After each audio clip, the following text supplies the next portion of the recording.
শেখ হাসিনার যে প্রেস কনফারেন্সটা বা প্রেস মিট যেটাই বলেন, সাউথ এশিয়ান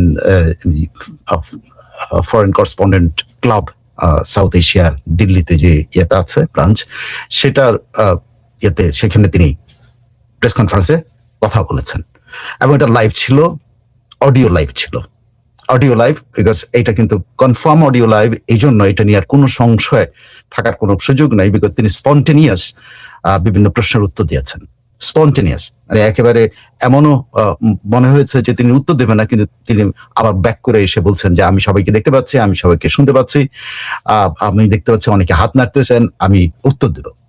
কোন কোন সময় মনে হচ্ছিল যে সজীব অজয় তার ছেলে উত্তর দিবেন, কিন্তু সজীব জয় যখন বলছিল আমার মা এখনো আসেন নাই, তো আমাকেই মনে হয় উত্তর দিতে হচ্ছে, তাৎক্ষণিকভাবে শেখ হাসিনা লাইভে এসে তিনি উত্তর দিয়েছেন। So it was very much, it is confirm, it was a live appearance, not visually but অডিওতে তিনি লাইভ অ্যাপিয়ারেন্সে ছিল। এটা নিয়ে কোনো সন্দেহ আর মানে এই যে অনেকে অনেক কথা বলেন, এগুলো একদম আপনারা উড়িয়ে দিতে পারেন। নো ওয়ে, নো ওয়ে, ইট ওয়াজ রিয়েল লাইভ, একেবারে লাইভ। আমি টোটালটা লাইভে দেখেছি। যাই হোক, যেটি আমি দেখেছি, আমি যে এবার আমরা মনে হয় যে উপস্থিতিটা ছিল হিউজ জার্নালিস্ট ওখানে উপস্থিত ছিল, তিল ধরনের ঠাই নেই, যেরকম কথাটা বলেন, এরকম কোনো জায়গা ফাঁকা ছিল না, কোনো জায়গা ফাঁকা ছিল না। একেবারে ইন্টারন্যাশনাল ওয়াল স্ট্রিট জার্নাল থেকে শুরু করে মানে সবগুলো ইন্টারন্যাশনাল এজেন্সি ওখানে ছিল, ইন্টারন্যাশনাল নিউজ পেপার গুলো ছিল, প্রত্যেকে ওখানে তাকে অনেকে মানে সময় সংক্ষিপ্ত হওয়ার কারণে একসাথে কোশ্চেন করেছেন, বেশ কয়েকজন মিলে। তখন দেখা গেছে অনেক ইন্টারন্যাশনাল হয়েছে। আর বাংলাদেশের বলে রাখা ভালো, আমাদের একজন বাংলাদেশের জার্নালিস্ট ওখানে ছিলেন। This is really, I am proud of her, Sultana Rahman, new ইয়র্কে থাকেন, বাংলা নিউজ নেটওয়ার্কের উনি কর্ণধার, তিনি ওখানে ছিলেন। আই ওয়াজ রিয়েলি হ্যাপি যে সুলতানা রহমান ওখানে একজন বাংলাদেশের একজন সাংবাদিক ওখানে রিপ্রেজেন্ট করেছে। আর বেশিরভাগই হলো দিল্লিতে অবস্থানরত। এখন আসি, আমার মনে হয় আপনাদের ধৈর্যচ্যুতি ঘটবে আমি যদি শুধু, তবে এই সার্বিক বর্ণনাও যদি দিতে যাই তাতেও আপনাদের অনেক ভালো লাগবে, যেটি ওয়াজ রিয়েলি একটা লাইভলি প্রেস কনফারেন্স, যে প্রেস কনফারেন্সে শেখ হাসিনা প্রথম তার বক্তব্য রেখেছেন, পরবর্তীতে অনেক উত্তর দিয়েছেন, লট অফ মানে অনেকগুলো প্রশ্ন নিয়েছেন, আমি বলি উত্তর দিয়েছেন নাকি স্পন্টেনিয়াস উত্তর দিয়েছেন। তার ছেলে সজীব অজয় সেখানে উত্তর দিয়েছেন, এবং সেখানে লাইভে আমাদের সাকিব আল হাসানকে দেখা গেছে, আমিনুর রহমান পলাশকে দেখা গেছে, এরকম ছিলেন। তবে বেশ ইয়ে ছিল, এবং ফরেন করেসপন্ডেন্ট ক্লাবের সভাপতি ওখানে ছিলেন, তারপরে হিউম্যান রাইটস ওয়াচ যুক্তরাষ্ট্রে ওনারা ছিলেন, সবাই ছিল, এবং ইট ওয়াজ মানে really they conducted a really good press conference, I tell you, they conducted a really good one. তো আসি, আমরা এখন চলে যাই, আমি একবারে শেষ করে আমি আপনাদের এই এতে যোগ দেওয়ার চেষ্টা করতেছি। দেখি, আমি নিজেও মানে এই প্রেস কনফারেন্সটা দেখে এক্সাইটেড হয়েছি। আমি যদি ওখানে থাকতে পারতাম, I would been most lucky person, মানে আমার বাংলাদেশ থেকে আমার ভালো লাগতো। তো সবচেয়ে ভালো লাগছে আমাদের সুলতানা রহমান ওখানে ছিল, সে প্রশ্ন করেছে, তার প্রশ্নের উত্তর শেখ হাসিনা সরাসরি দিয়েছেন। ইট ওয়াজ রিয়েলি নাইস।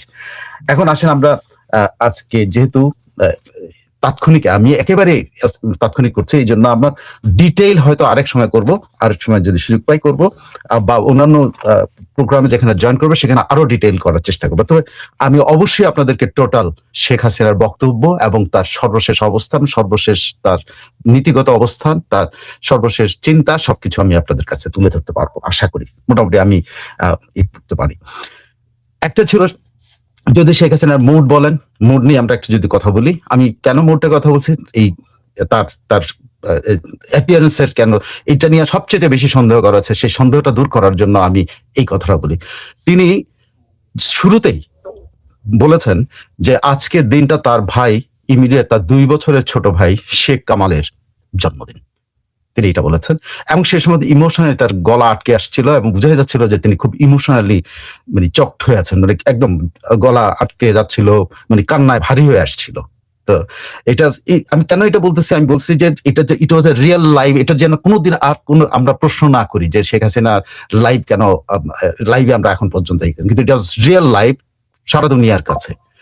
তিনি ইমোশনাল, তার ভাইয়ের জন্মদিন ছিল, সে ছোট ভাই, তার 2 বছরের ছোট ভাই, এবং সে ভাই সম্পর্কে বর্ণনা করেছেন, প্রাউড ফিল করেন যে ভাইকে উনি হারিয়েছেন, প্রাউড ফিল করেন। এবং আবার যখন তার ভাইয়ের হত্যার কথা বলছে তখনও উনি দুইবারই ইমোশনালি খুব গলা ভারী হয়ে গেছিল তার।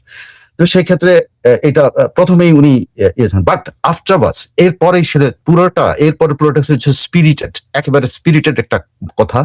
এবং আমার কাছে মনে হয়েছে যে তিনি মোটামুটি ওয়েল প্রিপেয়ার্ড একটা ইন্টারন্যাশনাল কমিউনিটির কাছে ওয়েল প্রিপেয়ার্ড একটা অ্যাপিল করেছেন। টোটাল যদি আপনি প্রেস কনফারেন্সের রেকর্ড, শেখ হাসিনা আন্তর্জাতিক কমিউনিটির কাছে একটা দুর্দান্ত আহ্বান জানিয়েছেন যে বাংলাদেশকে সেভ করুন।